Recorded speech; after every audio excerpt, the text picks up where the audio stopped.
ماں ایک ایسی دوست ہے جو کبھی بے وفائی نہیں کرتی۔ ماں ایک ایسا وعدہ ہے جو کبھی ٹوٹتا نہیں۔ ماں ایک ایسا خواب ہے جو ایک تعبیر بن کر ہمیشہ ہمارے ساتھ رہتا ہے۔ ماں ایک ایسی پرچھائی ہے جو ہر مصیبت سے بچانے کے لیے ہمارے ساتھ رہتی ہے۔ ماں ایک ایسی محافظ جو ہمیں ہر ٹھوکر لگنے سے بچاتی ہے۔ ماں ایک ایسی خوشی ہے جو کبھی غم نہیں دیتی۔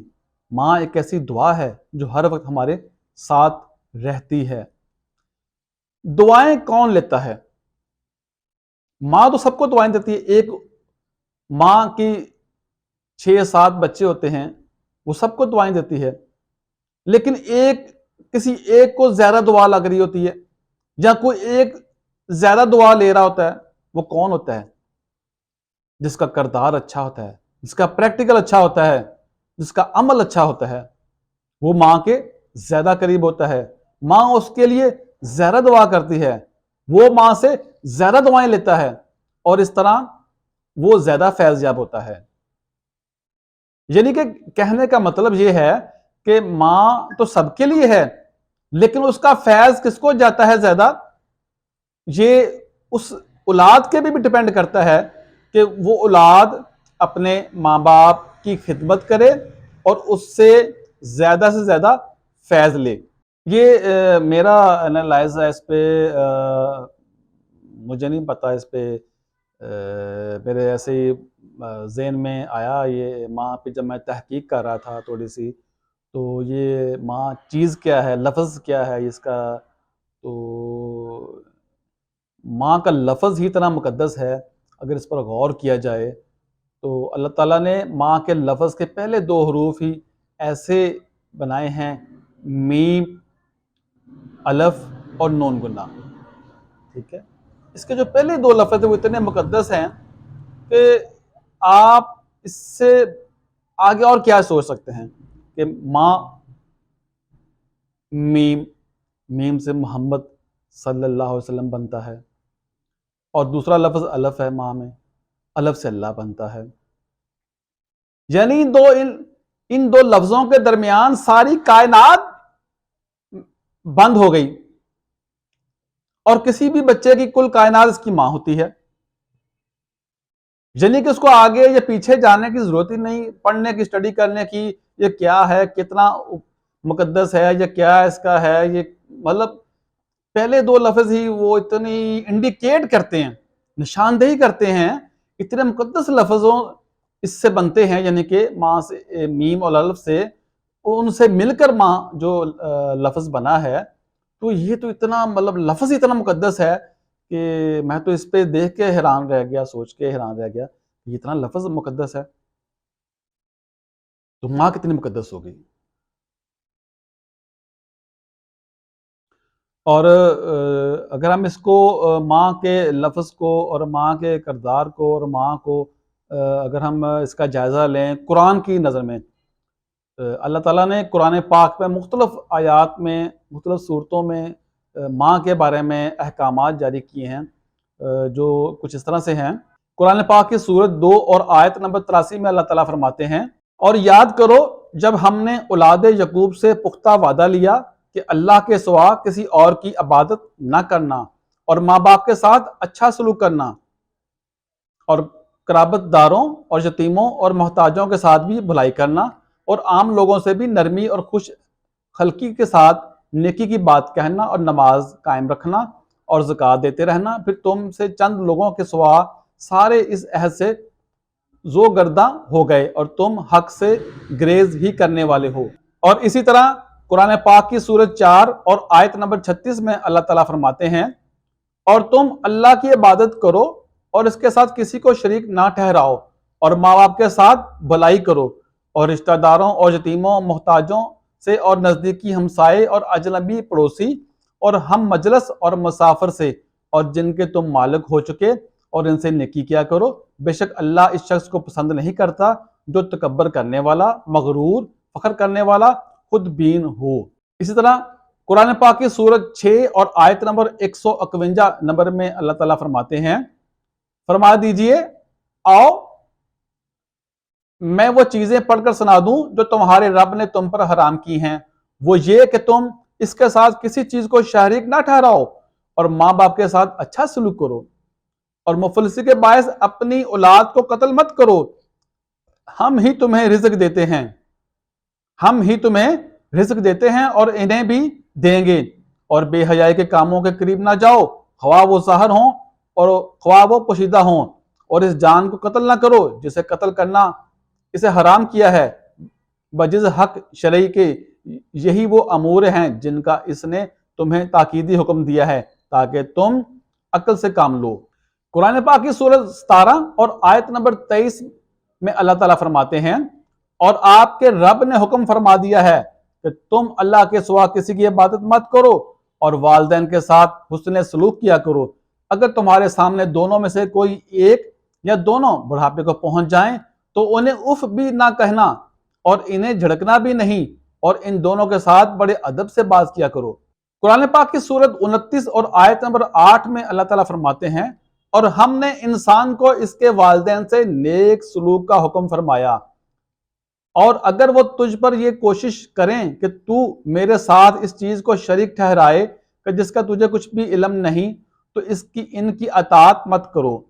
میری ہی طرف تم سب کو پلٹنا ہے، سو میں تمہیں ان کاموں سے آگاہ کر دوں گا جو تم دنیا میں کیا کرتے تھے۔ قرآن پاک کی سورۃ 31 اور آیت نمبر 14 میں اللہ تعالیٰ فرماتے ہیں، اور ہم نے انسان کو اس کے والدین کے بارے میں نیکی کا تاکیدی حکم فرمایا، جسے اس کی ماں تکلیف پر تکلیف کی حالت میں اپنے پیٹ میں برداشت کرتی رہی اور جس کا دودھ چھوٹنا بھی وہ 2 سال میں ہے، اسے یہ حکم دیا کہ تو میرا بھی شکر ادا کرو اور اپنے والدین کا بھی، تجھے میری ہی طرف لوٹ کر آنا ہے۔ قرآن پاک کی سورۃ 71 اور آیت نمبر 28 میں اللہ تعالیٰ فرماتے ہیں، اے میرے رب مجھے بخش دے اور میرے والدین کو اور ہر اس شخص کو جو مومن ہو کر میرے گھر میں داخل ہوا، اور جملہ مومن مردوں کو اور مومن عورتوں کو اور ظالموں کے لیے سوائے ہلاکت کے کچھ بھی زیادہ نہ فرما۔ یہ قرآنی آیات کے مختلف قرآنی آیات کے ترجمے تھے جو میں نے آپ کو سنائے ماں کے حوالے سے، یعنی کہ ماں کی اہمیت کے بارے میں اللہ تعالیٰ نے قرآن پاک میں مختلف جگہوں پر جو حکم دیا ہے یہ آپ کو بتایا کہ قرآن میں کتنی اس کی اہمیت ہے کسی ماں کی، کہ قرآن پاک میں کتنی جگہوں پر اس کا حکم ہے کہ ماں کے ساتھ کس طرح بیہیو کرنا ہے، کس طرح ماں کی کیا قدر ہے، کیا اس کا اہمیت ہے، اس کو اجاگر کرنے کے لیے اللہ تعالیٰ نے قرآن پاک مختلف جگہوں پر جو ہے وہ ارشادات فرمائے ہیں۔ اور آگے چلتے ہیں، اور اب قرآن پاک کے بعد ماں کے حوالے سے کچھ احادیث ہیں، وہ بھی میں بیان کر دیتا ہوں۔ میں سارا تو نہیں مکمل کر رہا، جتنی وقت کے حساب سے جتنا کہ مختصر بیان ہے، احادیث تو بہت ہوں گی قرآن پاک میں، اور بھی بہت سی جگہوں پہ ہوگا، لیکن میں چند مخصوص آیات اور چند مخصوص احادیث آپ کے سامنے پیش کر رہا ہوں۔ تو ایک حدیث ہے، ترجمہ اس کا، حضرت ابو ہریرہ رضی اللہ تعالیٰ عنہ سے روایت ہے کہ جناب رسول اللہ صلی اللہ علیہ وآلہ وسلم نے ارشاد فرمایا، جس شخص نے ہر جمعہ کو اپنے ماں باپ یا ان میں سے کسی ایک کی قبر کی زیارت کی تو اس کی مغفرت کر دی گئی اور اس کو فرما بردار لکھ دیا گیا۔ یعنی کہ زندگی میں ماں باپ زندہ ہیں، ان کی خدمت کرنا اور ان سے فیض لینا، ان سے دعائیں لینا تو ہے ہی، لیکن جب وہ انتقال کر جاتے ہیں تو ان کے انتقال کے بعد بھی ان سے فیض لیا جا سکتا ہے، ان کی قبر پر ان کی زیارت کی جا سکتی ہے، اور اگر ہم یہ عمل بھی کریں گے تو تب بھی ہم فرما بردار کاؤنٹ ہوں گے کہ ہم فرما بردار ہیں۔ حدیث شریف ہے، حضرت ابو بکر صدیق رضی اللہ عنہ سے روایت ہے کہ جناب رسول اللہ صلی اللہ علیہ وآلہ وسلم نے ارشاد فرمایا، جس شخص نے ہر جمعہ کو اپنے ماں باپ یا ان میں سے کسی ایک کی قبر کی زیارت کی اور ان دونوں کی قبر یا کسی ایک کی قبر کے پاس سورہ یاسین پڑھی تو سورہ یاسین کی ہر آیت یا حرف کے تعداد کے برابر اس کے گناہوں کی مغفرت کر دی گئی۔ ایک دفعہ ایک سائل نے حضور نبی اکرم صلی اللہ علیہ وآلہ وسلم سے سوال کیا کہ کیا حضور قیامت کے کب آئے گی؟ آپ نے فرمایا کہ مجھے اس کا علم نہیں۔ سائل نے دوبارہ سوال کیا کہ قیامت کے آنے کی کوئی نشانی بتا دیں، تو حضور پاک صلی اللہ علیہ وآلہ وسلم نے فرمایا جب اولاد ماں کو ذلیل کرے گی تو قیامت کے آنے کے آثار ہوں گے۔ قیامت کی نشانیوں میں سے ہے کہ جب ہم ماں باپ کی تذلیل کرتے ہیں یا ان کے جو ہے ہم نافرمانی کرتے ہیں، یہ بھی قیامت کی نشانیوں میں سے، یہ بہت بڑی نشانیوں میں سے ایک ہے جو آج کل بہت زیادہ یہ ہو رہا ہے کہ ہم ماں باپ کی قدر نہیں کرتے۔ اچھا، آخر میں کچھ جو ماں کے حوالے سے اشعار ہیں جو میں نے سلیکٹ کیے تھے۔ ابھی زندہ ہے ماں میری، مجھے کچھ بھی نہیں ہوگا، میں گھر سے جب نکلتا ہوں دعا بھی ساتھ چلتی ہے۔ ایک مدت سے میری ماں نہیں سوئی حبیبی، میں نے ایک بار کہا تھا مجھے ڈر لگتا ہے۔ خاندان میں کسی کو گھر ملا حصے میں یا کوئی دکان آئی، میں گھر میں سب سے چھوٹا تھا میرے حصے میں ماں آئی۔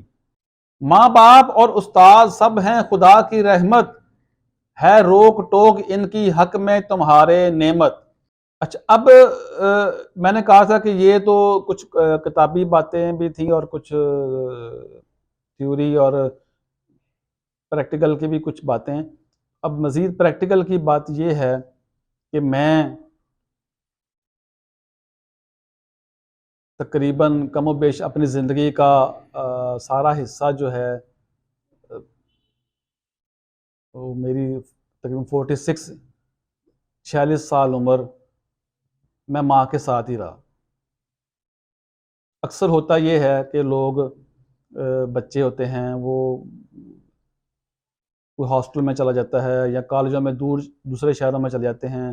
یا دوسرے ملکوں میں چلے جاتے ہیں، تو وہ پھر ماں کے قریب اتنا نہیں رہتے۔ لیکن میں شروع سے ہی میری یہ خوش قسمتی ہے کہ میں شروع سے ہی ماں کے ساتھ رہا، اور فیصل آباد میں اپنے شہر اپنے ماں کے قریب رہا۔ اور شادی کے بعد اکثر لوگ علیحدہ ہو جاتے ہیں مختلف اپنے، لیکن میں شادی کے بعد بھی ماں کے ساتھ رہا، ہم جوائنٹ رہے، باقی بھائی سب علیحدہ ہو گئے۔ تو میرا مشاہدہ میرے اپنے بہن بھائیوں کی نسبت ماں کے ساتھ زیادہ ہے کہ ماں کیا ہوتی ہے، ماں کی کیا محبت ہوتی ہے یا اس کی کیا قدر و قیمت ہوتی ہے۔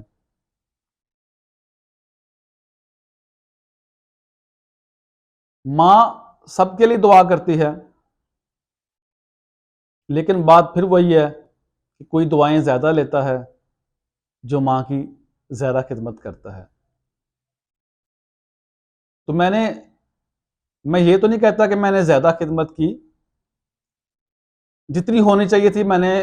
جتنی میں کوشش کر سکتا تھا، جتنی میرے میں توفیق تھی میں نے وہ کی، باپ کی بھی کی اور ماں کی بھی خدمت کی۔ جو ڈیوٹیاں لگ گئیں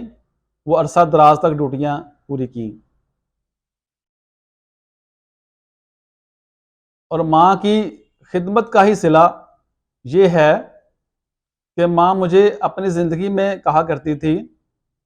کہ تم سادھو ہو۔ سادھو ہندی زبان میں درویش کو کہتے ہیں، فقیر کو کہتے ہیں۔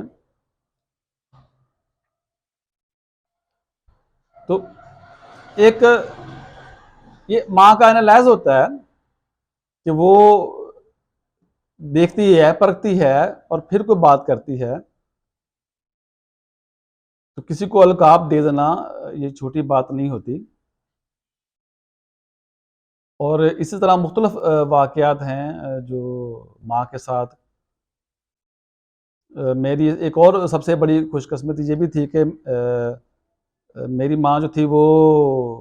چونکہ وہ ایک انسیڈنٹ میں ان کی جو ہے وہ چولہے کی ہڈی ٹوٹ گئی تھی، وہ ویل چیئر پہ تھیں، ایک عرصہ دراز سے وہ ویل چیئر پہ تھیں۔ تو اسی دوران جو ہے وہ ہمیں عمرے کا شرف بھی حاصل کرنا ہوا، اور میں اور میری والدہ ہم عمرے پہ گئے۔ تو میں نے ویل چیئر کو دھکا لگایا اور ہم نے عمرہ جو ہے وہ اکٹھے والدہ نے اور میں نے کیا۔ تو میں تو ایک غریب آدمی تھا، اور میں تو اپنے مطلب مالی حالات کے باعث شاید عمرہ زندگی میں کس طرح کرتا یا مجھے نہیں پتہ، لیکن یہ میری ماں کی دعا تھی اور ان کی خواہش تھی کہ ہمارے پاس کوئی پیسے نہیں تھے، لیکن میری ماں نے ایک دن مجھے بلا کر کہا کہ بیٹا ہم نے عمرہ کرنا ہے۔ میں نے کہا ماں جی پیسے ہیں؟ تو ماں نے کہا کہ نہیں پیسے تو اس وقت نہیں ہیں، لیکن کوئی نہیں، اللہ تعالیٰ اسباب پیدا کر دیں گے۔ اور ٹھیک 4 دن بعد جو ہے وہ اسباب پیدا ہو گئے اور ہم نے اس طرح وہ عمرہ کر لیا۔ تو یہ ماں کی دعائیں ہیں جو کسی کو کامیاب بناتی ہیں۔ تو میری کامیابی کے پیچھے میری ماں کی دعائیں ہیں۔ ہم سب کو چاہیے کہ اپنے ماں باپ کی خدمت کریں اور اپنے ماں باپ سے دعائیں لیں۔ اللہ تعالیٰ آپ کا اور میرا ہم سب کا حامی و ناصر ہو، اور ہمیں ان باتوں کو سوچنے سمجھنے کی توفیق عطا فرمائے۔ السلام علیکم۔